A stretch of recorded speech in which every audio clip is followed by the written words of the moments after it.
ಕುಮಾರ್ ಕಾದಂಬರಿಕಾರರ ಲೋಕದಲ್ಲಿ ಜನಪ್ರಿಯ ಹೆಸರು. ಇದೇ ಹೆಸರು ಅದೆಷ್ಟೋ ಯುವ ಬರಹಗಾರರಿಗೆ ಸ್ಫೂರ್ತಿಯ ಹೆಸರು, ನೂತನ ಬರಹಗಾರರಿಗೆ ಪ್ರೇರಣೆಯ ಹೆಸರು. ಹೌದು, ಇವರ ಕಾದಂಬರಿಗಳು ನಾಡಿನ ಬಹುತೇಕ ಪತ್ರಿಕೆಗಳಲ್ಲಿ ಬೆಳಕು ಕಂಡಿವೆ. ಆ ಮೂಲಕ ಅದೆಷ್ಟೋ ಲಕ್ಷಾಂತರ ಓದುಗರನ್ನು ಸೃಷ್ಟಿ ಮಾಡಿವೆ. ಇದು ಪಿ.ವಿ. ಪ್ರದೀಪ್ ಕುಮಾರ್ ಇವರ ಸಾಹಿತ್ಯದ ಔನ್ನತ್ಯ ಹಾಗೂ ತಾಕತ್ತು.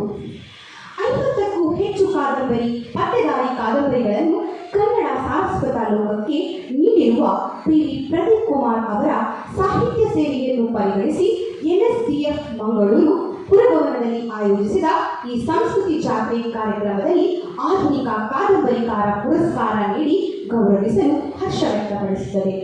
ಸರ್, ತಮಗಿರೋ ಹೃತ್ಪೂರ್ವಕ ವಂದನೆಗಳು ಹಾಗೂ NSDF ಇದರ ಪರವಾಗಿ ಹೃತ್ಪೂರ್ವಕ ಅಭಿನಂದನೆಗಳು. ತಮ್ಮಿಂದ ಮತ್ತಷ್ಟು ಕಾದಂಬರಿಗಳು ಮೂಡಿಬರಲಿ, ನಾವೆಲ್ಲರೂ ಓದುವಂತಾಗಲಿ ಎಂದು ಆಶಿಸುತ್ತಾ ತಮಗಿರೋ ಗೌರವ ಸಮರ್ಪಣೆ.